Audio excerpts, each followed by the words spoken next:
Bonjour, je me présente. Je suis Milena, la chargée de médiation pour les publics scolaires et associatifs de l'Atelier 210. Pendant la pandémie, l'Atelier 210 devait présenter 2 spectacles abordant les questions de genre, des orientations sexuelles et des discriminations qui les entourent. Les publics ne pouvant venir au 210, j'ai décidé de m'inviter chez elles et chez eux pour parler de ces sujets. Pour ce faire, j'ai préparé une série de questions mêlant définition, expérience personnelle ou fiction. Vous en entendrez certaines qui entrecouperont ce podcast. Le but de cet atelier était de faire émerger, sans jugement, la parole des participantes et participants, que ce soit celle des femmes du CEFIG, Centre de formation Insertion Le Grain, ou des rétos de l'école Sainte-Marie-la-Sagesse. En tout, c'est les voix d'une dizaine de groupes très divers que vous allez entendre.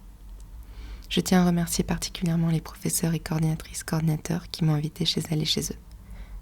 Merci aussi aux participantes et participants. Nos échanges m'ont passionné et surtout ému. Au plaisir de vous voir à l'atelier 210. Bonne écoute.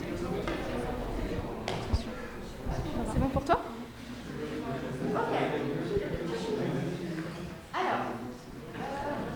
Question définition. C'est quoi le genre ? Ok.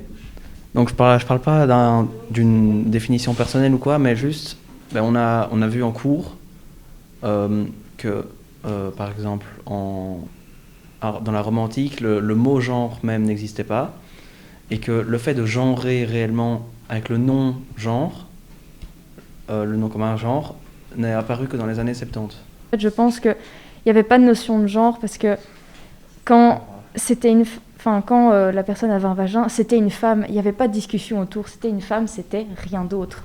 Le genre n'a rien à voir avec le sexe. Quand on dit un garçon, tu vas pas forcément penser directement au pénis, tout ça. Tu vas plus penser à des trucs, ah ouais, les garçons, ils aiment bien le bleu, le noir et tout, alors que les filles, elles aiment le rose, le violet, tout ça. C'est plus des normes sociales qui s'associent à une manière de penser, pas à ce que tu as entre les jambes.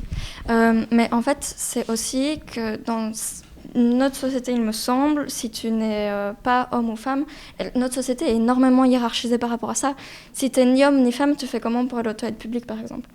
Et enfin, il y a plein de choses où c'est très hiérarchisé comme ça, et je crois que c'est un vrai outil on a décidé de catégoriser les gens par rapport à hommes, femmes, par rapport à l'âge, par rapport à l'origine ou des choses du style, et que c'est pour ça que les gens ont comme besoin, j'ai l'impression, pas pour tout le monde, mais de se reconnaître dans un de ces genres, parce que la société nous le demande, en fait.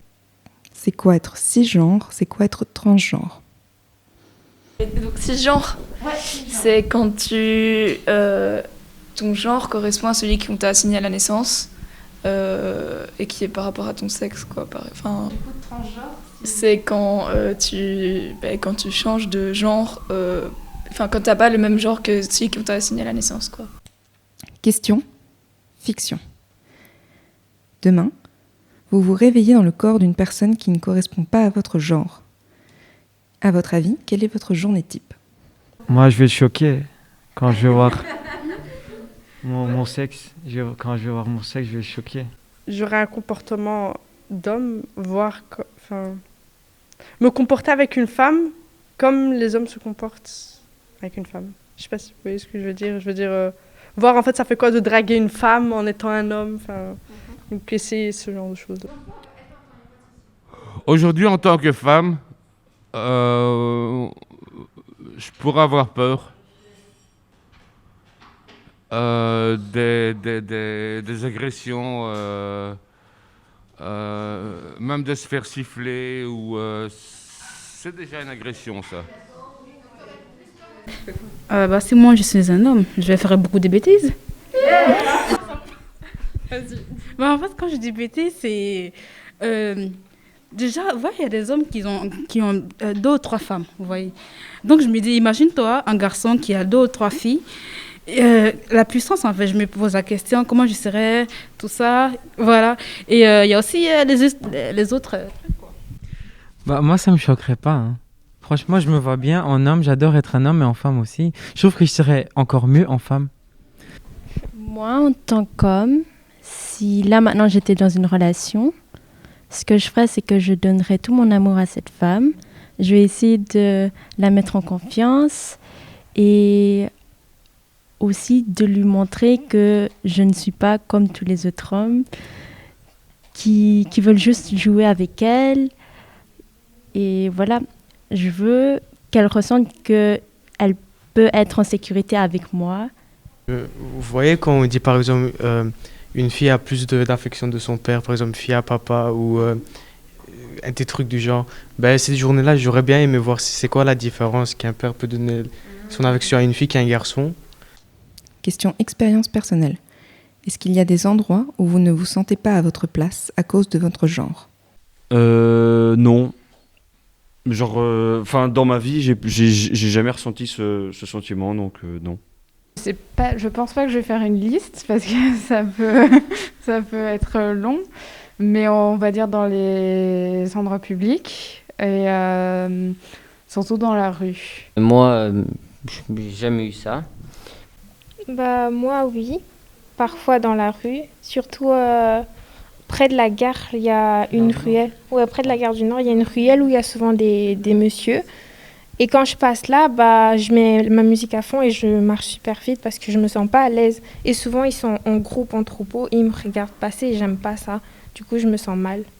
Je suis technicien de base et j'ai été dépanné dans l'usine de Philips à Bruges. Et là, il n'y a que des femmes qui font le montage de TV couleur à cette époque-là. Et je vous assure, quand ça siffle, vous avez envie de vous cacher. C'est très, très, très, très souvent. Vraiment tout le temps. N'importe où dans la rue, à plus de 22h quand il fait noir, quoi. Moi, des fois, je suis pas bien quand il y a une voiture qui s'arrête, mais à ma hauteur, alors que des fois, elle veut juste se parquer ou quoi. Et je regarde toujours derrière moi pour voir s'il y a quelqu'un qui me suit, et je surveille les gens qui sont derrière moi pour voir. Mais des fois, il y a des gens qui me suivent, mais ils font rien de mal, mais je regarde pour voir juste à quelle hauteur ils sont, et j'ai toujours mon téléphone en main au cas où il y a quelque chose. Moi, il y a certains lieux où je me sens mal à l'aise, par exemple, les endroits où il y a beaucoup de cafés, et des cafés où seulement les hommes entrent à l'intérieur. Et si on passe en tant que femme devant ces cafés, on nous reloue comme si « Ah, mais qu'est-ce que tu fous là ? C'est juste une place d'hommes, hein. C'est juste un quartier d'hommes. » Et moi, je trouve ça pas normal. Les transports la nuit, c'est vraiment une galère. Et en tant que deux meufs aussi, quand on attend les transports tout le temps, gare du Midi, souvent quand j'attends les transports, il y a des messieurs encore qui klaxonnent ou qui... Alors t'as beau répondre des doigts d'honneur, mais au bout d'un moment, quand ils sont 10, ça fait un peu peur. Donc voilà.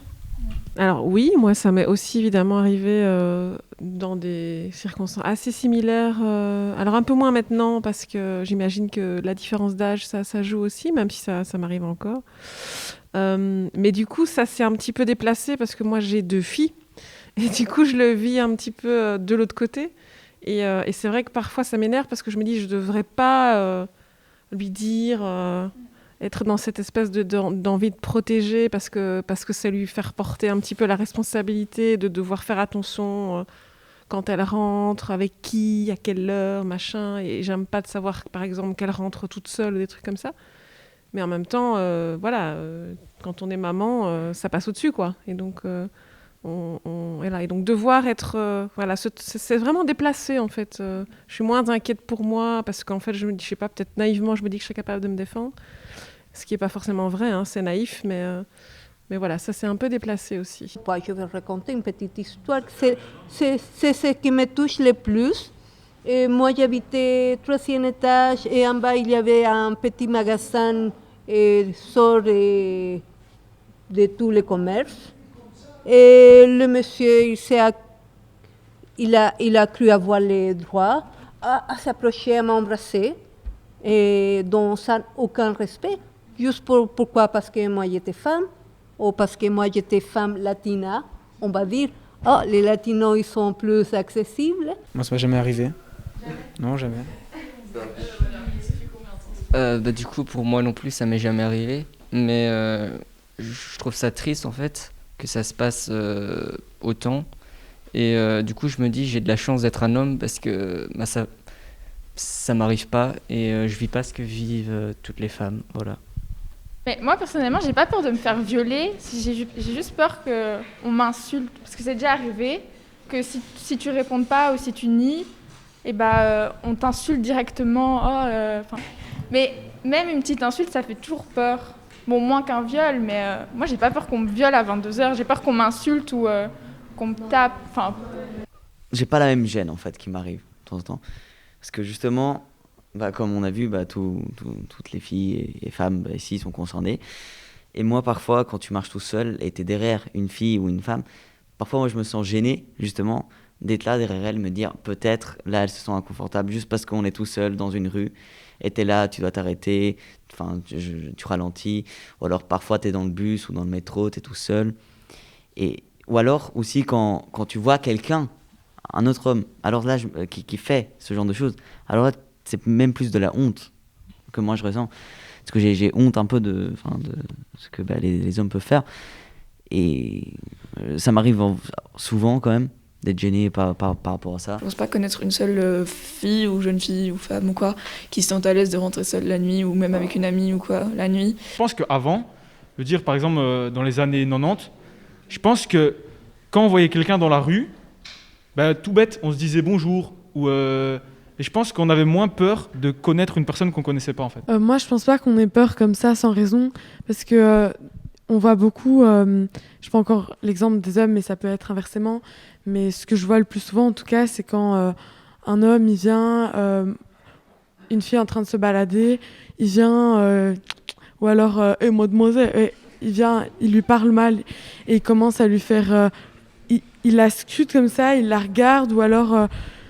C'est des comportements pas normaux, des comportements qu'un inconnu ne peut pas avoir envers un autre inconnu.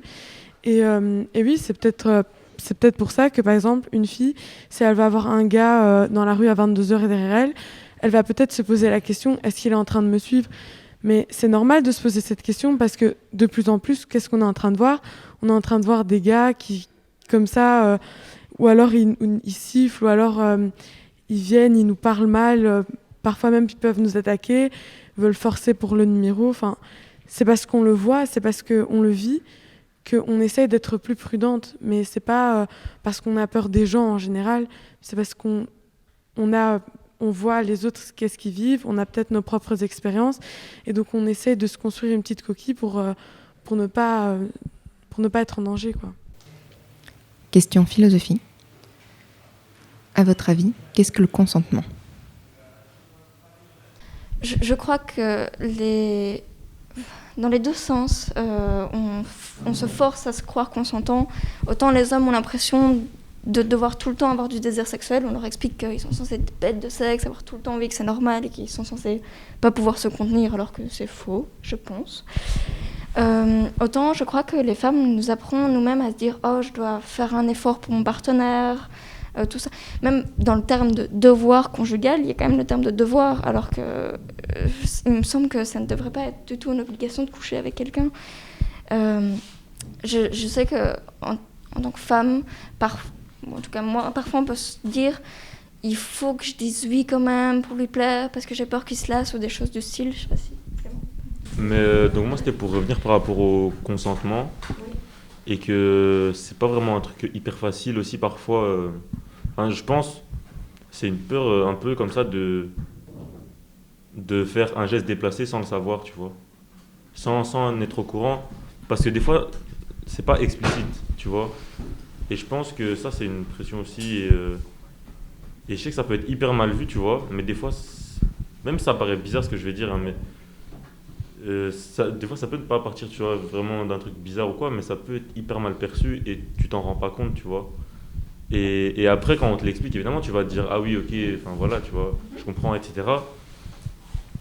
Mais parfois voilà, c'est directement condamné, alors que des fois je pense que beaucoup de gens se disent que tout doit se faire comme dans le feeling et tout, et se dire ah j'ai l'impression qu'elle a envie de ça. Si on a des doutes, on peut communiquer, poser des questions. Il y a beaucoup de gens qui disent ah oui, moi qu'on me demande ce que t'as envie, ça me coupe et tout ça. Je pense qu'on n'a pas beaucoup appris de dire est-ce que là je te mets mal à l'aise, est-ce que là t'es d'accord, et qu'on peut vraiment poser limite trop de questions que pas assez. Après je comprends ce que tu veux dire par la peur de faire un truc déplacé sans t'en rendre compte, et d'être comme condamné pour ça directement. Mais je pense vraiment, si tu as un doute, peut-être demande à la personne, est-ce que je te mets mal à l'aise ? Ce sera toujours préférable. Au pire, si la personne te trouve bizarre, c'est que elle devrait peut-être plus, elle, réfléchir, et que je l'encourage vraiment à poser un maximum de questions si on a le moindre doute, en fait. On a l'impression que c'est pas autorisé, parce que dans les films romantiques, ils demandent jamais, est-ce que tu as envie ? Mais dans la vraie vie, on peut tout à fait. Question fiction. Est-ce que l'on choisit par qui l'on est attiré? En fait, moi, je pense que l'orientation sexuelle, on la choisit pas. Par exemple, quand on a des sentiments, on contrôle pas les sentiments, mais on peut choisir de faire l'acte. Genre, on peut choisir, par exemple, on a des sentiments, mais il y a des gens, par exemple, dû à leur religion ou quoi, ils sont peut-être homosexuels, mais ils se disent, vu ma religion, je peux pas genre, avoir des relations sexuelles avec quelqu'un du même sexe que moi, non, genre que moi, et du coup, qui choisissent de pas le faire, mais ils choisissent pas ce qu'ils ressentent. Donc je pense que on choisit pas ce qu'on ressent, mais on choisit ce qu'on veut en faire.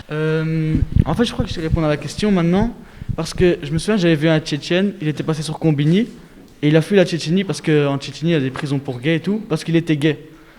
Et son père, il était vraiment contre ça et tout. Et donc maintenant, je me dis que pour certaines personnes, je pense qu'ils ne le choisissent pas. Enfin, d'être gay ou pas. Lui, par exemple, il l'a pas choisi, genre, il l'était, et voilà. C'est pour ça qu'il est parti de la Tchétchénie. Moi, comme ils l'ont tous dit, je pense que c'est pas un choix qui s'offre à nous, en mode on va à gauche ou on va à droite, c'est plus naturel. Je pense qu'on peut pas savoir par qui on est attiré. Enfin, on le sait quand on vit des expériences et quand, par exemple, on est attiré par un garçon, on se dit je suis attiré par un garçon, et peut-être qu'on croit qu'on est hétéro et qu'après on sera attiré par une fille et puis on se dit peut-être que je suis bi ou peut-être que je suis lesbienne. Donc je pense que c'est avec le temps et avec les expériences qu'on le sait. Question expérience personnelle. À votre avis, qui subit le plus de discrimination et pourquoi? Moi, je dirais déjà les minorités et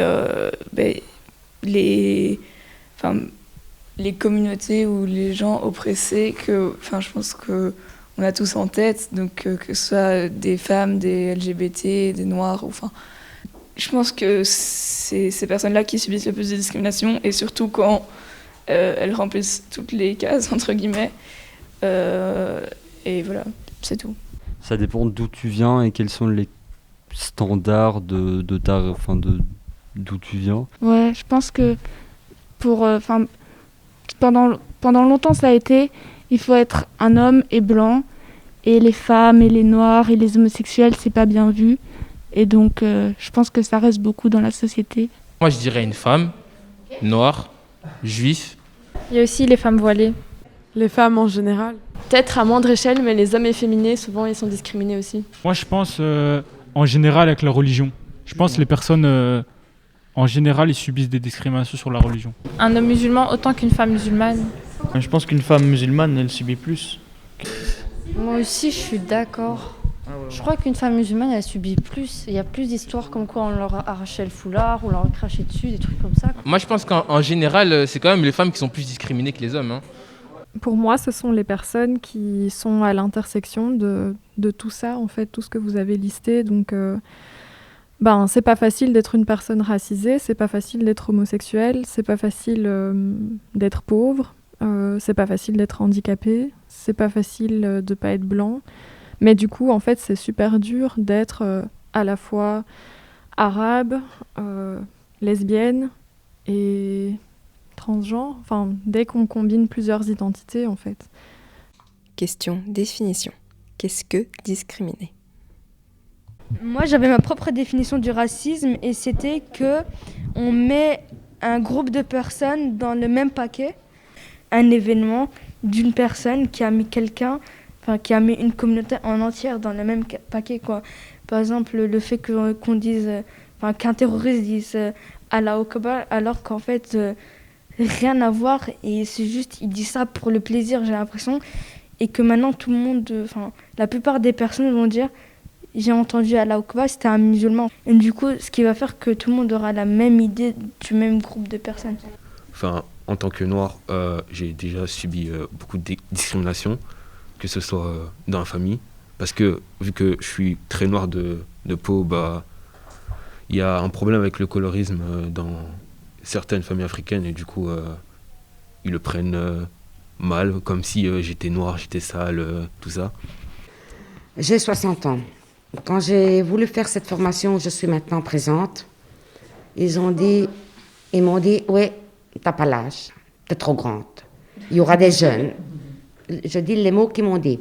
Il y aura des jeunes, t'es pas capable. Du coup, moi aussi, par exemple, j'ai aussi un exemple personnel. Par exemple, mes parents, quand je leur demande pour l'autorisation pour sortir, enfin plus particulièrement mon papa, et ben, par exemple, j'ai un frère jumeau, et du coup, lui, quand il veut sortir avec ses amis, par exemple en ville et tout, il leur dit bah, vas-y, sors. Et moi, c'est avec qui tu sors, quand tu rentres, tout ça, qui me pose plus de questions que mon frère. Genre, ils veulent plus me protéger, etc., parce que je suis une fille, et voilà. Et ça, j'aime pas, parce que, enfin, je sais pas, on est pareil. Moi, j'entendais parler de la discrimination, mais je ne l'avais jamais vécu. C'est quand j'ai porté le voile que je l'ai vécu. Il y a un jour, je traversais et il y a un monsieur qui vient, qui me regarde droit dans les yeux, il crache sur moi, sur mon visage. Ce qui est réellement grave est devenu aujourd'hui aux yeux de tout le monde quelque chose de normal. Moi, je fais du jiu-jitsu, c'est un art martial, et dans mon club, il y a plus de mecs que de filles. Et parfois, en fait, encore maintenant, j'ai l'impression de devoir prouver que je suis capable, comme les hommes qui sont là-bas, et que je suis capable de faire la même chose. En fait, j'ai travaillé dans un salon de coiffure, j'étais stagiaire à cette époque-là, et elle m'a dit « je t'engage ». Enfin, on me dit souvent que je ne ressemble pas à une Marocaine, hein. Donc elle m'a dit « je t'engage, mais ton prénom, on va le changer ». Ouais, et je devais accepter ça en fait, et à chaque fois qu'une cliente me demandait tes origines, alors je devais dire italienne, espagnole, je m'appelais Lina, mais pas marocaine, et pourtant il y avait des réflexions toute la journée sur les Arabes, sur les Noirs, il y avait beaucoup de racistes en fait en plus dans le salon, donc c'était pas facile tous les jours. Puis un jour j'ai craqué, je lui ai dit écoute, moi je me tire, et je suis partie, j'ai laissé tout comme ça, j'ai pris mes affaires et je suis partie, parce que j'acceptais pas en fait. J'ai l'impression que les filles, si elles font un truc de mauvais, c'est directement critiqué. Truc de mauvais pour les gens autour, on va dire par exemple si elle voulait rigoler fort, il y a des gens qui vont dire oh, c'est quoi cette fille, etc. Alors qu'en soi elle rigole juste fort. Ils vont commencer à la mettre dans des cases et tout. Un bête exemple, je veux aller en ville, et c'est même pas parfois des inégalités d'un homme vers une femme, ça peut même être des femmes qui ont dans leur tête ces inégalités. Par exemple, j'ai des amis, une fois, on va en ville, et parfois en ville, il y a des endroits un peu plus mal fréquentés, on va dire ça comme ça. Elles me disent fais attention comment tu t'habilles, couvre-toi bien, parce qu'on va aller là-bas. Et je leur dis c'est pas normal de me dire ça, parce que en soi, moi, je m'habille comme j'ai envie de m'habiller, et c'est pas parce que je suis habillée d'une manière que les autres peuvent peuvent me faire quelque chose. Question philosophie. Pourquoi discrimine-t-on ? De quoi ça vient, l'origine? J'ai l'impression que ce sont des idées, elles sont toutes faites parce qu'on les a reçues de notre entourage, premièrement, et on doit les combattre. Et ça dure des fois des années. Mais ça vaut la peine de le faire, parce qu'il ne faut jamais avoir des idées toutes faites, jamais. C'est très mauvais. Donc, on a toujours peur. En général, moi je crois que c'est parce qu'on n'est pas fier de soi au départ. Donc, c'est beaucoup plus facile de trouver des défauts à côté, comme ça on se valorise. Moi déjà, je me dis, une personne qui discrimine, c'est que c'est une personne déjà qui ne se sent pas bien dans sa peau en fait. Parce que si tu te sens bien dans ta peau et que tu es vraiment épanoui, tu t'en fiches de la vie des autres. Du coup, je pense que c'est aussi une peur de faire changer nos idées. Que genre, s'il y a quelqu'un qui n'est pas d'accord avec nous, qu'il influence ceux qui sont autour de nous et que du coup, qu'on n'ait plus le privilège d'avoir notre idée qui est en place. Mais juste une petite parenthèse déjà, moi, j'entends toujours la société, mais en soi, c'est nous la société. Donc, on remet toujours la faute sur la société, mais en soi, c'est nous qui sommes la société. Bien sûr que, par exemple, il y a des personnes qui ont, par exemple, les marchands, les commerçants et tout, ils ont une grande influence, mais au final, ces personnes étaient à notre place et ils ont aussi été éduqués. Donc, en soi, c'est nous. Donc voilà, c'était une parenthèse. Et puis, je pense qu'on discrimine. Il y a plusieurs raisons. Soit nous, on a un mal-être et du coup, on se dit, vu que moi, je suis mal, je vais tirer sur une personne que je vois qui est un peu différente de moi. Ou alors, par exemple, si on est en groupe, on se sent supérieur, on voit une personne différente, on va se dire, allez, moi, je vais aller faire mon malin dans un esprit de malveillance. Donc voilà. Voilà. Question fiction. Vous avez tous les pouvoirs. Comment faites-vous pour réduire les inégalités ? En fait, moi, je mettrais tous les moyens pour que, dans l'éducation, toutes les personnes qui vont devenir professeurs, institutrices, instituteurs, soient formées aux inégalités de genre, aux inégalités de classe et de race, parce que, en fait, on n'est pas formé dans notre cursus universitaire pour ça. Et c'est essentiel parce qu'en fait, on a en face de nous des élèves qui ne sont pas tous identiques. Et donc, je pense que vraiment, si on veut changer les choses, en tant que prof, je suis convaincue de ce que je dis. J'ai choisi ce métier pour ça. L'éducation, c'est la clé. Et donc, si on veut que les générations futures soient conscientisées à tout ça, et en fait, même n'ait pas besoin d'être conscientisées parce que juste elles se construiraient autrement, eh bien, il faut que les profs soient formés. Et donc, je mettrais un budget énorme pour que tout le monde ait des cours incroyables là-dessus et soit formé sur ces questions. Je crois qu'on essaie actuellement de donner la même éducation et le même ressenti aux garçons qu'aux filles.